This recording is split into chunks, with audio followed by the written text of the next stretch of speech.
Bismillahirrahmanirrahim. Assalamualaikum warahmatullahi wabarakatuh. Kali ini saya akan menjelaskan tentang Theory of Constraint. Ini merupakan materi yang menjadi bagian dari rencana pembelajaran semester mata kuliah kepemimpinan dan berpikir sistem. Nah, mari kita mulai. Materi ini saya ambil dari buku ini, buku yang ditulis oleh Eliyahu M. Goldratt.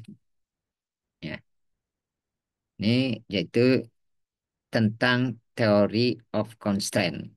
Buku ini termasuk buku yang laris ya di bidangnya, dikatakan sebagai the best selling business. Ya, ini bukunya ya. What is this things called theory of constraint, ya. And how should it be implemented? Ya, sekali lagi penulisnya adalah Eliyahu M. Goldratt. Nah, setelah saya buka dengan apa Acrobat Reader, ya di Acrobat Reader itu ada bantuan artificial artificial intelligence AI assistant, ya. Saya coba tanya siapa Eliyahu Goldratt ini sebagai penulis. Di sini dijelaskan di sini. Ya, inilah kita apa sekarang ini ya sangat terbantu oleh artificial intelligence untuk belajar lebih lanjut ya. Jadi penulis buku ini berasal dari Israel ya, salah satu apa penulis Israel ya di bidang psikis, manajemen konsultan, and business theory. Ya. Dan ini merupakan apa ya semacam bapaknya teori of constraint, teori hambatan di sini ya. Bisa dilihat di sini bahwa dia menulis beberapa buku ya termasuk buku ini ya. Kita lanjut aja ya pengantarnya yang ditulis di dalam buku itu. Jadi Theory of constraint merupakan sebuah istilah yang merujuk pada teori dalam dunia bisnis. Ya. Jadi awalnya teori hambatan ini ya atau TOC ya itu lahir dalam dunia bisnis, berkaitan langsung dengan proses bagaimana mencari profit atau keuntungan. Dengan cara apa? Dengan cara melakukan identifikasi terhadap kendala yang biasanya dialami oleh sebuah perusahaan atau lembaga. Ya, kita tidak bisa apa memungkiri bahwa setiap organisasi, setiap perusahaan, setiap institusi pasti menghadapi kendala. Dan setelah mengetahui adanya kendala yang dialami, perusahaan atau lembaga harus menyediakan juga solusi. Ya, setelah diidentifikasi, maka harus dicari solusinya. Bagaimana cara mengatasinya, ya, sehingga dapat mudah survive melewati kendala tersebut. Ya, diharapkan, ya, kendala-kendala atau hambatan-hambatan itu tidak menjadi penyakit yang kronis yang dapat menghambat ya kesehatan organisasi. Teori ini sekali lagi pertama kali diperkenalkan oleh Dr. Eliyahu M. Goldratt lewat bukunya yang berjudul The Goal. Konsep ini kemudian berkembang dan menjadi salah satu komponen penting dalam dunia ilmu manajemen bisnis.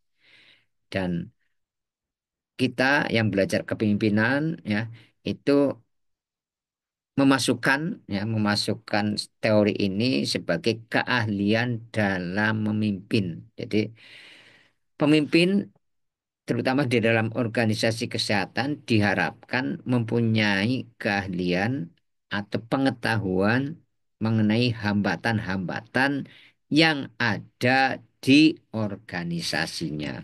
Hmm. Tujuannya apa? Tujuan teori ini adalah untuk mencapai target sebuah perusahaan atau lembaga. Kalau kita organisasi kesehatan ya bisa rumah sakit, bisa dinas kesehatannya, bisa puskesmas dan lain sebagainya. Yaitu mencapai target dengan menghasilkan keuntungan yang maksimal. Nah, ya karena berangkat dari dunia bisnis, target utamanya adalah keuntungan maksimal. Nah, kalau rumah sakit, badan layanan umum barangkali atau pelayanan publik berarti harus menyesuaikan diri kalau menerapkan ini. Jadi, saya kira tidak bijak kalau rumah sakit itu hanya untuk menghasilkan keuntungan. Ya, apalagi rumah sakit pemerintah. Ya. Kalau rumah sakit swasta mungkin sah-sah saja. Ya. Tapi kalau rumah sakit pemerintah barangkali tidak hanya mencari keuntungan, lebih banyak pelayanan publiknya, yaitu dengan mengatasi setiap faktor risiko atau hambatan yang ada. Dan Theory of Constraint ini berfokus pada aspek peningkatan penjualan serta laba. Nah, ini tinggal disesuaikan nanti di rumah sakit. Ya, kalau penjualan di dalam apa organisasi kesehatan itu apa, labanya seperti apa. Kendala yang kerap kali dialami biasanya berkaitan dengan produksi atau operasional dalam perusahaan tersebut. Ya, sekali lagi produksi karena dalam bisnis berarti kan mengubah suatu barang mentah menjadi barang jadi. Kalau bisnisnya adalah pelayanan, sesuatu yang orang tersebut membutuhkan pelayanan, setelah mendapatkan pelayanan, orang tersebut bisa berbeda nantinya. Ya, berbeda dalam arti karena sudah mendapatkan pelayanan, maka mendapatkan manfaat dari pelayanan tersebut. Contoh kalau pendidikan, ya proses produksinya adalah bagaimana memproduksi calon mahasiswa kalau universitas yang tadinya hanya lulusan SMA, ya, kemudian proses di universitas, kemudian menjadi lulusan. Jadi inputnya adalah calon mahasiswa diproses dengan pembelajaran Tridharma perguruan tinggi, kemudian lulus menjadi alumni. Itu proses produksi di dalam perguruan tinggi. Barangkali bisa dianalogikan juga proses produksi rumah sakit barangkali ya.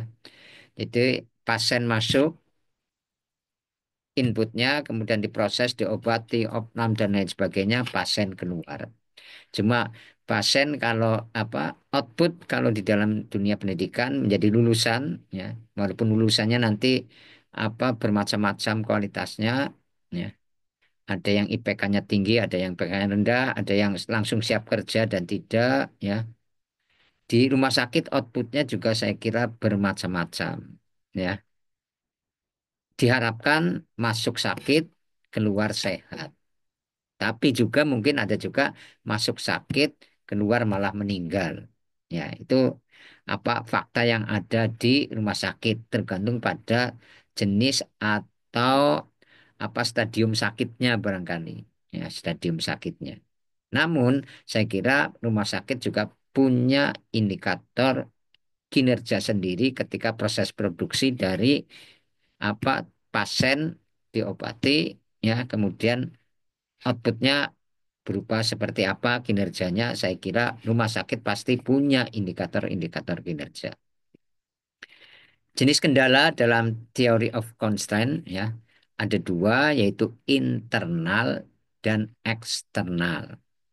Contoh internal adalah rendahnya kualitas SDM ya, mesin atau alat produksi yang digunakan ya. Kalau rumah sakit SDM ya jelas dokter, perawat, kemudian mungkin analis kesehatannya dan lain sebagainya.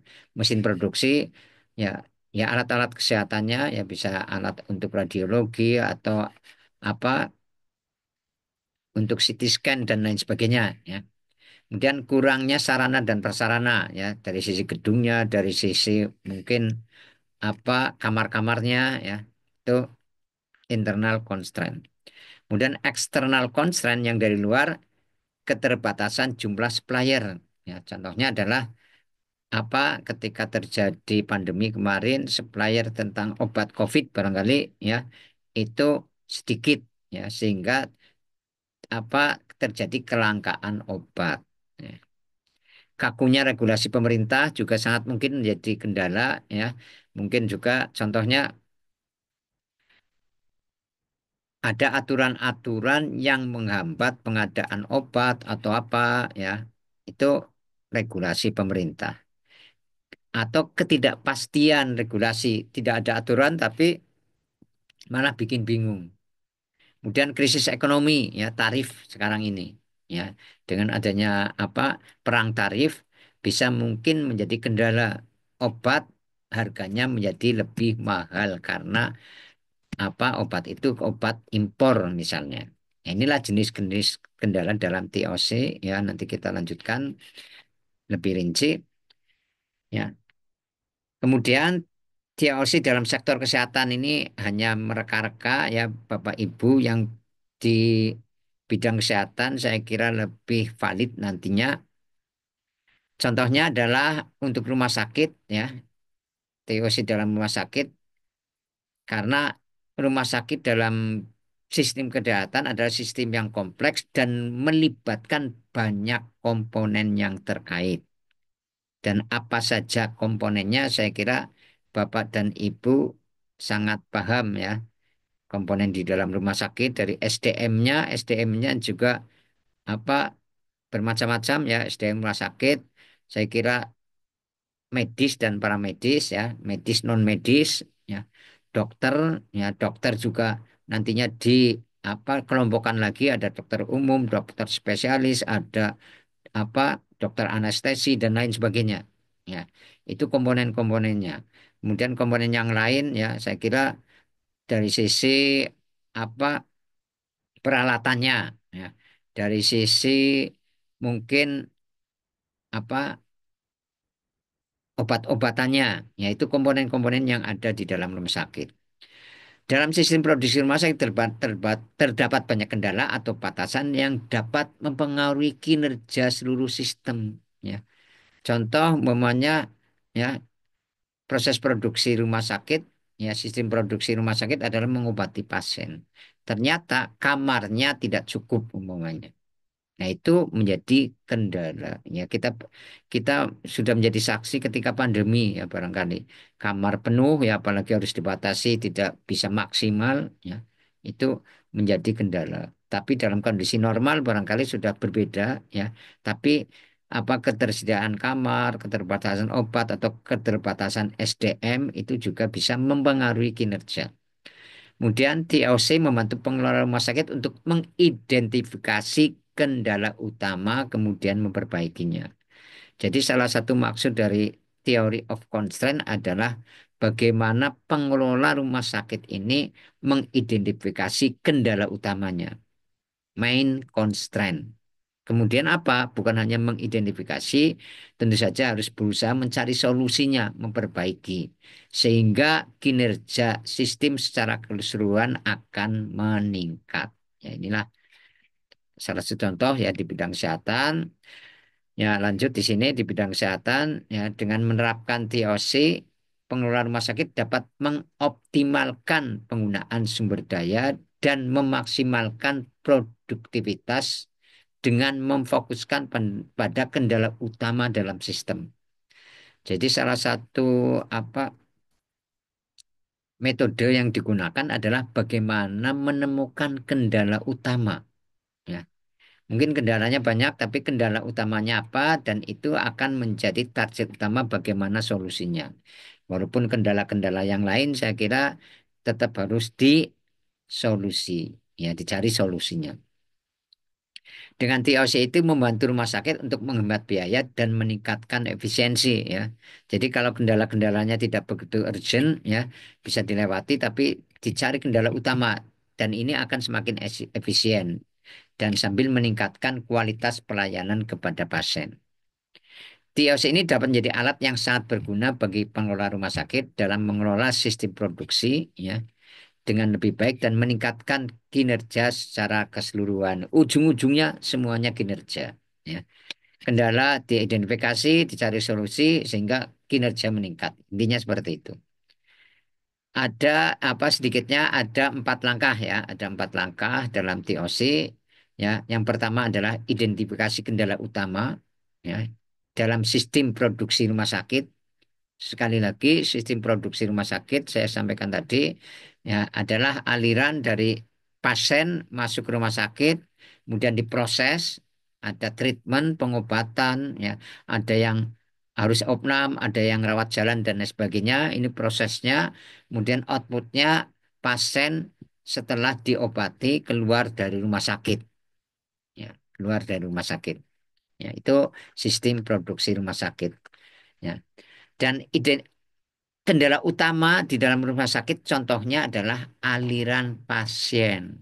Ya, ya saya sebagai pasien kadang merasa terganggu, merasa apa ya, kurang nyaman kalau ke rumah sakit itu harus antri. Nah, ini kaitannya dengan aliran pasien. Ya. Apalagi antrinya nggak pasti ya. Dokternya datang jam berapa itu tidak ada kepastian. Kemudian aliran obat-obatan juga sama ya. Obat-obatan terhambat ya, harusnya sudah masuk gudang, kemudian bisa didistribusikan kepada pasien yang relevan ya. Ternyata obatnya telat atau apa ya. Saya sering juga ya, bukan sering ya, pernah ya. Kalau berobat barangkali dengan BPJS ternyata obatnya tidak ada, harus cari di luar. Atau bukan hanya dengan BPJS ya, kalau umum ya ternyata obatnya tidak ada di rumah sakit, harus dicari di luar. Nah, itu barangkali salah satu aliran obat-obatan yang terhambat. Aliran tenaga medis ya, mungkin kekurangan perawatnya atau apa ya, atau aliran keuangannya ya. Kalau rumah sakit itu terhambat dalam sisi keuangan ya, saya kira itu akan menjadi masalah dan seringkali menghambat kinerja keseluruhan sistem. Dan langkah yang kedua setelah identifikasi kendala utama itu prioritaskan kendala yang akan diperbaiki. Jadi ada list ya, daftar kendala, kendala utama, kendala yang apa sifatnya tidak begitu urgent ya. Tapi nanti setelah kendala utama itu diketahui, sudah ada inventarisirnya, maka tetap ada prioritas ya, tetap ada prioritas kendala yang akan diperbaiki. Yaitu kendala yang paling signifikan atau yang paling mempengaruhi kinerja secara keseluruhan. Ya. Jadi fokusnya pada kendala utama. Ya. Bagaimana cara mencari kendala utama? Ya, saya kira pemimpin rumah sakit itu punya mekanisme sendiri, ya, dengan melalui rapat atau fokus group discussion atau apa, atau dengan melalui survei dan lain sebagainya. Itu apa teknik-teknik barangkali untuk apa mencari kendala utama ya. Ada apa survei itu bisa juga dalam survei tentang kepuasan pengguna atau apa. Itu nanti akan apa diketemukan kendala utamanya. Setelah diketahui kendala utama, maka membuat rencana tindakan untuk memperbaiki kendala. Ya, rencana tindakan itu harus jelas, ya, programnya apa, ya, kemudian indikator pencapaiannya apa, ya, termasuk duitnya dari mana, ya, itu harus jelas di situ. Kemudian setelah direncanakan, kemudian diimplementasikan tindakan tersebut. Pastikan bahwa semua tim yang terlibat dalam perbaikan kendala memahami tugas mereka dan siap berpartisipasi dalam proses untuk apa? Untuk mengatasi kendala tersebut. Ya. Jadi ada apa semacam tim yang siap untuk mengatasi kendala itu. Ya. Kalau saya contohkan di pendidikan barangkali lebih apa lebih mengena bagi saya ya. Kendala utama di program studi kami ya salah satu contohnya adalah lulus tidak tepat waktu. Tidak tepat waktunya kenapa? Tugas akhirnya terlalu lama. Ya, itu kendala utamanya apa? Kendala utamanya mah ketemu bahwa ada dosen-dosen tertentu yang kalau ditemui mahasiswa itu apa tidak respon, ya, hambatan komunikasi dan lain sebagainya. Nah, sehingga ada tim ya dari program studi yang mengawal itu, membantu mahasiswa bagaimana berkomunikasi dengan pembimbing dan lain sebagainya. Ya itulah salah satunya bagaimana implementasi apa rencana tindakan. Kemudian di dalam apa ya, nah, ya, rumah sakit itu juga ada dikenal kendala utama atau bottleneck ya. Makanya disebut bottleneck kan neck kan leher ya, leher botol ya. Leher botol karena apa? Di bawahnya gede, di atasnya kecil sehingga aliran air yang apa mau dikeluarkan itu nantinya akan terhambat. Ya, contoh bottleneck itu kalau lebaran ya, harus mudik. Kalau ada apa jalan tol kemudian keluar tolnya itu jadi bottleneck ya. Jadi bottleneck karena harus antri di situ ya.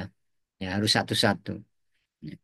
Bottleneck di dalam apa rumah sakit salah satu contohnya adalah proses aliran pasien ya. Penumpukan pasien itu bisa terjadi di gawat darurat atau rawat inap ya, yang dapat menyebabkan antrian dan penundaan pelayanan. Saya pernah apa ngalami ya. Jadi 10 tahun yang lalu lebih barangkali istri saya apa kena DB ya, ke rumah sakit penuh ya, ke rumah sakit penuh ya. Akhirnya di apa gawat darurat ya IGD itu lumayan lama ya, lumayan lama. Ya itulah salah satu bottleneck-nya di situ. Ya. Kemudian sistem registrasi pasien ya bagaimana mendaftarnya, proses administrasi dan apa alhamdulillah sekarang ini sudah ada pendaftaran secara online ya. Mudah-mudahan bisa menghilangkan bottleneck ini. Itu yang pertama bottleneck di rumah sakit ya. Salah satu kendala utamanya proses aliran pasien. Ini hanya contoh saja ya Bapak Ibu yang bergelut di bidang kesehatan saya kira lebih paham. Kemungkinan yang kedua adalah ketersediaan tenaga medis, yaitu kurangnya tenaga medis atau ketidakseimbangan dalam jumlah tenaga medis dan pasien. Ya, mungkin ya karena dokternya masih sedikit ya atau ada rumah sakit yang di daerah apa pedesaan barangkali di daerah yang jauh dari kota besar sehingga jarang ada dokter spesialis. Ya. Di kota-kota kecil barangkali dokter spesialis itu sedikit ya. Sehingga ketidakseimbangan jumlah tenaga medis dan pasiennya. Ya. Kemudian ketersediaan peralatan medis ya.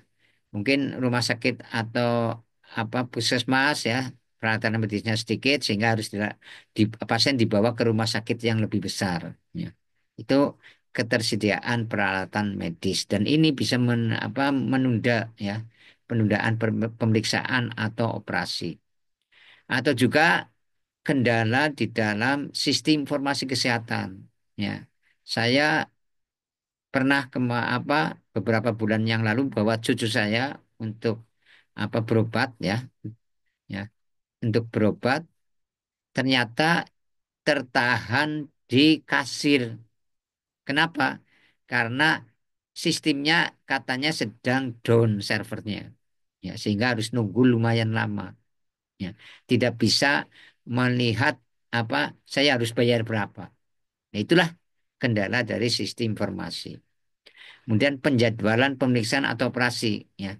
Jadi ada kesalahan dalam penjadwalan atau penjadwalan dalam pemeriksaan atau dalam hal operasi itu bisa menjadi kendala. Kadang pasien yang sudah siap untuk operasi akhirnya harus ditunda atau apa sehingga pasien tambah stres barangkali. Ya, itu salah satu bottleneck ya. Bottleneck yang kelima. Ya, jadi yang pertama adalah bagaimana proses aliran pasien bisa menjadi bottleneck, ketersediaan tenaga medis ya itu bisa menjadi bottleneck ya terutama di kota-kota kecil tadi dokter spesialis yang kurang ketersediaan peralatan medis ya sehingga pasien harus pemeriksaannya harus dipindah dirujuk ke rumah sakit yang levelnya lebih tinggi kemudian server dari sistem informasi kesehatan yang down ya yang tidak connect sehingga harus menunda pelayanan, kemudian penjadwalan pemeriksaan ya yang tidak bagus sehingga apa berganti-ganti jadwal pemeriksaan atau bahkan jadwal operasi. Ya. Kemudian theory of constraint ini berfokus pada tiga ukuran kinerja. Jadi sasarannya perbaikan, perbaikan itu untuk tiga ukuran kinerja. Ukuran yang pertama adalah throughput. Itu sebuah tingkatan kemampuan, ya, throughput, sebuah tingkatan kemampuan atau kapasitas dari suatu perusahaan dalam menghasilkan uang atau keuntungan melalui teknik pemasaran yang tepat. Ya, ini masih mengadopsi ya menurut Eliyahu tadi teori bisnis. Silakan Bapak Ibu menerapkannya untuk rumah sakit. Jadi apa tingkat kemampuan kapasitas suatu perusahaan. Jadi tingkat kemampuan kapasitas suatu rumah sakit barangkali untuk mengobati pasien kalau di sini. Ya, untuk mengobati pasien di sini dengan teknik pemasaran yang tepat atau teknik promosi yang tepat dan lain sebagainya. Karena rumah sakit pun saya kira perlu ada promosi, apalagi rumah sakit swasta ya. Kemudian persediaan merupakan biaya yang harus dikeluarkan perusahaan untuk mengubah bahan baku yang ada menjadi throughput melalui proses produksi yang ada. Ya. Jadi yang pertama adalah throughput, yang kedua adalah persediaan termasuk biaya di sini, kemudian beban operasi, total seluruh biaya yang harus dikeluarkan. Itu tiga ukuran kinerja yang merupakan fokus dari theory of constraint. Nah ini yang pertama adalah throughput rumah sakit. Ya, throughput rumah sakit itu contohnya adalah kapasitas rawat inap. Ini yang throughput yang berkaitan sekali dengan kinerja dari rumah sakitnya. Kapasitas rawat inap, ya, jumlah pasien yang dirawat di unit rawat inap dalam periode waktu tertentu. Ya. Kemudian kapasitas kamar operasi ini juga hal yang sangat penting ya, hasil yang sangat penting yang merupakan kinerja utama dari rumah sakit ya. Jadi jumlah operasi yang dapat dilakukan dalam kamar operasi pada periode waktu tertentu. Jadi targetnya berapa, kemudian terlaksana berapa dibandingkan dengan kasusnya saya kira. Ya, kalau rumah sakit bukan karena jumlah absolut ya, jumlah absolut yang dioperasi karena itu variabel yang sangat bergantung pada masuknya pasien ya. Jadi berapa persen pasien yang masuk pada apa kasus tertentu dengan yang dioperasi itu berapa. Kapasitas pemeriksaan laboratorium, jumlah sampel darah atau urin yang dapat diperiksa oleh laboratorium dalam satu hari. Ya. Kemudian bagaimana pemeriksaannya, bagaimana hasilnya. Ya. Mungkin juga ada yang meng- mengukur kinerjanya bukan hanya berapa sampel yang apa dianalisis, ya, tapi berapa lama hasil itu bisa diketahui oleh pasien umpamanya. Itu juga bisa menjadi indikator kinerja dari laboratorium. Kapasitas radiologi ini juga sangat penting ya. Jumlah pasien yang dapat diperiksa atau di-scan pada satu waktu tertentu. Jadi ada ukurannya yang jelas ya menjadi indikator kinerja. Kemudian kapasitas unit gawat darurat ya. Saya kira dalam kondisi normal seperti apa ya jumlah pasien yang dapat dilayani di unit gawat darurat dalam satu hari. Tentu saja ukurannya adalah dalam kondisi normal. Kalau dalam kondisi tidak normal ada bencana atau musibah apa, saya kira apa unit gawat darurat itu akan lebih sibuk ya. Bisa juga kurang kapasitasnya. Ya. Ini contoh hasil penelitian ya tadi contoh apa TOC kemudian bottleneck-nya ya. Ini barangkali nanti menjadi inspirasi Bapak Ibu yang akan menulis tesis. Ini juga bisa menjadi inspirasi ya. Contoh penelitian-penelitian di bidang kesehatan yang berkaitan dengan teori of constraint di sini. Ya, judulnya adalah identifikasi resources constraint pada kinerja pelayanan dengan pendekatan theory of constraint di instalasi rawat inap RSU Haji Surabaya. Ini contohnya, ini abstraknya, ya. Nanti bisa dilihat Bapak Ibu, dicari di Google juga akan ketemu. Ini hasilnya, contoh hasil bahwa penelitian ini hasilnya apa seperti di tabel satu ini, constraint kinerja pelayanan, ya, di instalasi rawat inap. Jadi penelitiannya pada instalasi rawat inapnya, lebih spesifik, bukan rumah sakit secara keseluruhan. Ya. Dan bisa memetakan berdasarkan penilaian responden ini dengan survei, ditanya respondennya, maka hasilnya nanti akan memetakan mana yang constraint, mana yang bukan constraint. Contoh constraint adalah beban kerja barangkali. Ya. Beban kerja karena dokter barangkali masih sedikit dokternya atau tenaga medis yang lain, ya, perawat atau apa beban kerjanya tinggi, ini menjadi constraint di sini. Sikap petugas bukan constraint, ya. Nih, maaf. Ini kok. Ya, sikap petugas bukan constraint. Sarana prasarana malah constraint. Mungkin kurangnya ruang, ya. Kurangnya ruang apa untuk rawat inap barangkali. Alat medis juga, alat medis dan non medis juga merupakan constraint. Jumlah petugas juga merupakan constraint. Kerusakan alat medis, non medis itu bukan constraint. Kompetensi petugas juga bukan constraint. Jadi lebih banyak pada beban kerja, ya, sarana prasarana, jumlah petugas. Tapi kalau kompetensi petugas sudah oke di sini, bukan constraint. Kemudian penelitian yang lain juga ada nih, ya.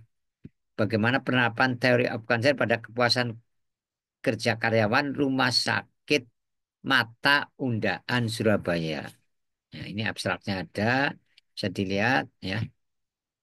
Ini contohnya, ya, memetakan struktur penggajian, bukan concern. Yang concern adalah jaminan kesehatan, mungkin BPJS, ya. Itu menjadi constraint. Atau yang lain, concern yang lain adalah pengembangan karir, ya, karena kaitannya dengan kepuasan kerja karyawan, ya. Jadi yang dilihat adalah tadi itu tentang apa pelayanannya, ini karyawannya yang dinilai. Ya.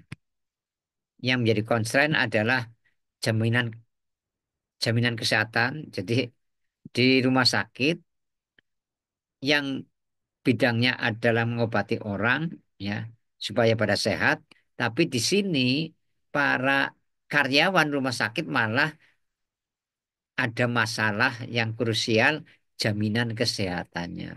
Ya, ini jadi temuan menarik, ya. Organisasi atau lembaga kesehatan malah tidak apa kinerja di dalam jaminan kesehatan malah menjadi masalah di sini, termasuk pengembangan karirnya. Dan faktor lingkungan kerja, suasana tempat kerja itu menjadi constraint di sini. Nah, ini harus ada perbaikan, ya. Mungkin apa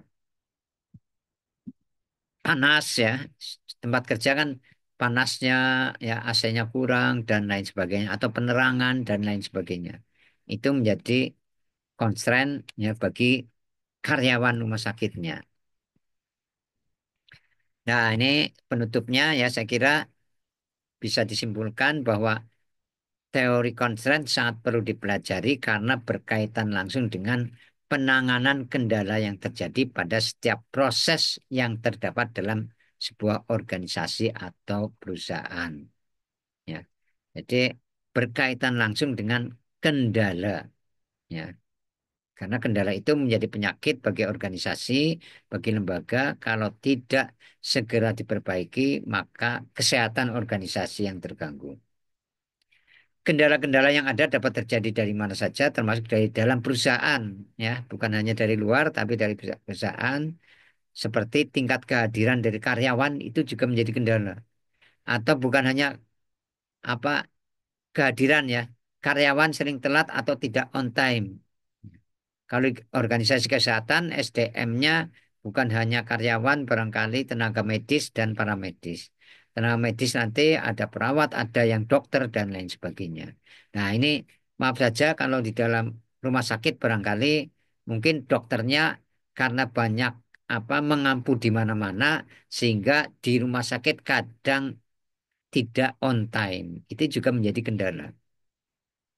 Teori of concern ini juga dapat menjadi peluang untuk penelitian di bidang kesehatan. Ya, silakan Bapak Ibu meneliti, ya mencari, membaca jurnal yang seperti tadi, memetakan mana yang concern yang dan mana yang tidak untuk organisasi kesehatan seperti rumah sakit.